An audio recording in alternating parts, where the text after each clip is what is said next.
Hi, good morning, and welcome back to another edition of Discover History here with Brad Bertelli with the Keats History and Discovery Center. And today we're outside on the property of the Islander Resort, which is where the Keats History and Discovery Center is located. And we're at a really interesting kind of a midway point between the old highway and the new highway. So behind me, this is the original path of the overseas highway that was called State Road 4A when it was originally conceived. And that roadway opened up into public traffic in 1928. So in 1928, it was possible to drive all the way from Miami to get to Key West, but there was a 40-mile interruption which required a ferry system that operated between Lower Matecumbe Key and No Name Key.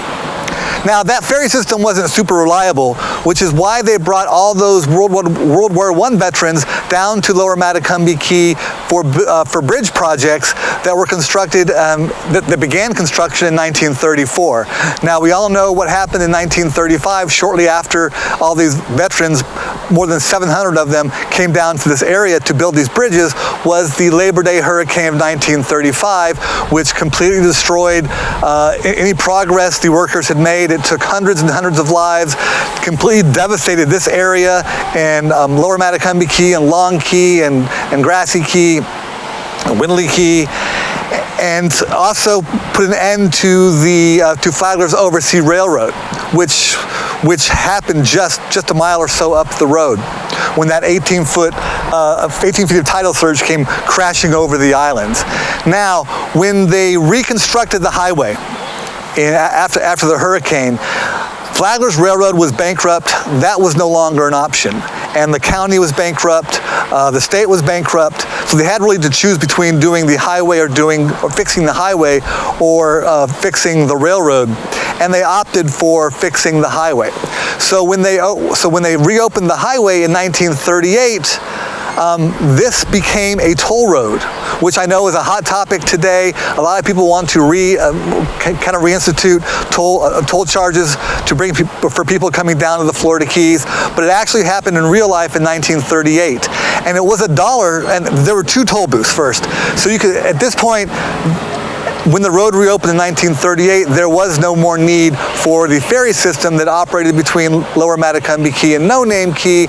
Now there were toll booths, one at Lower Matecumbe Key, which is why that neighborhood down there is called Tollgate, on Lower Matecumbe Key, kind of where the Boy Scout camp is today, and Calusa Cove. So there was a toll booth there, but also a toll booth on Big Pine Key. So you could drive from Key West to Big Pine and not pay a toll charge, and you could drive from Miami to Lower Matecumbe Key and not pay a toll charge. Now, when it came to paying toll charges, it was $1 per car and driver in 1938, plus $0.25 for every passenger. Now, if you put that into perspective in 2021 dollars, that would be about $18 and change for a toll fee to go from Lower Matecumbe Key to Big Pine Key, which is no cheap expense, kind of high price, especially in 1938 when the Great Depression is still kind of coming to an end and we're still trying to kind of rebuild America. Now, the third version of the road, of the Overseas Highway, would open up in 1944, and in 1944 is when the 18-mile stretch is incorporated into the highway that we drive on today. And as you're driving down the highway today, as you're going south along the Overseas Highway, that's pretty much the original pathway of the Overseas Railroad. Now we're going to walk up to the original or the Overseas Highway as it's known today. As Erin she can stop there and doesn't trip.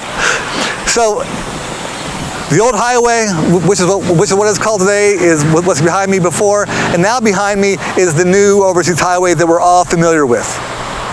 Do you have a question? Okay. All right. Is that better? All right.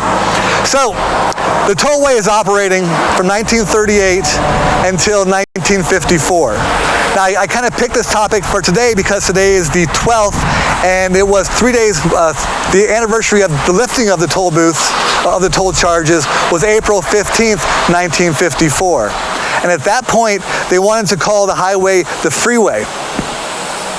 And the residents got the Florida Freeway, and residents kind of got in an uproar because they liked the name Overseas Highway. That's part of their culture, part of our history, and so they signed a petition and got the Florida Freeway kind of idea taken away, and we're building and bringing it back to known as the Overseas Highway. Question? Ellen would like to know who received the money from the toll. This was the state of Florida. What? Okay, Ellen Eich, one of our great benefactors and great docents, and also just a great asset to our organization, wants to know who received the money for the tolls that were collected.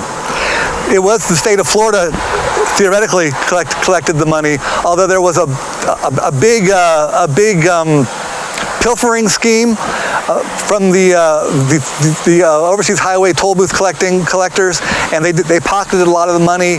The office was located on Pigeon Key, and they used some of that money to build a nice fancy swimming pool for themselves. They ate first class, they drank first class, and they took a lot of the money, so it wasn't super beneficial to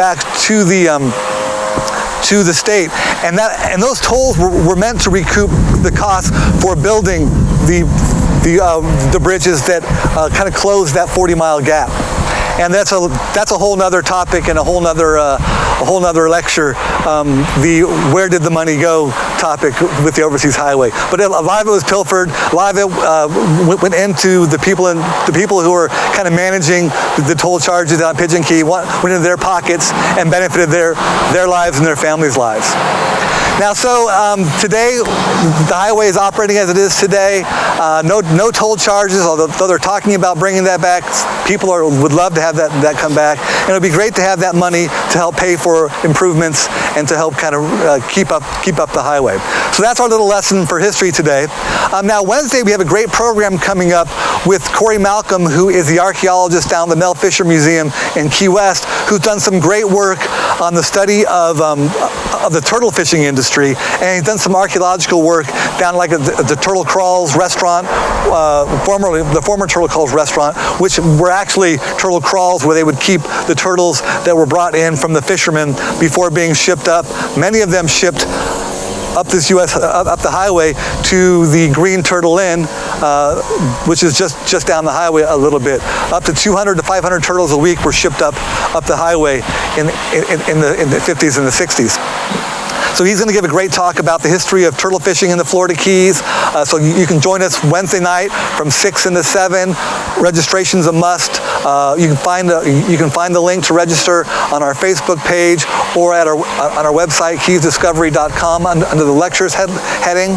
It's free for our members, guests, and only $5 for non-members. Again, if you're not a member, you can join for as little as $65 a year, and that entitles you to a free entry to the museum, or also free access to all of the great programming that we have listed on our website that is just for our members. A lot of our programming is free to the public. The Discover History is, the Cocktails with the Curator is, but some of them are just for our members. So please join us Wednesday night. Join us as a member of the Keys History and Discovery Center. We hope to see you Wednesday night, and until then, I'll see you next Tuesday at 10 o'clock for another edition of Discover History. Have a great week. Thank you.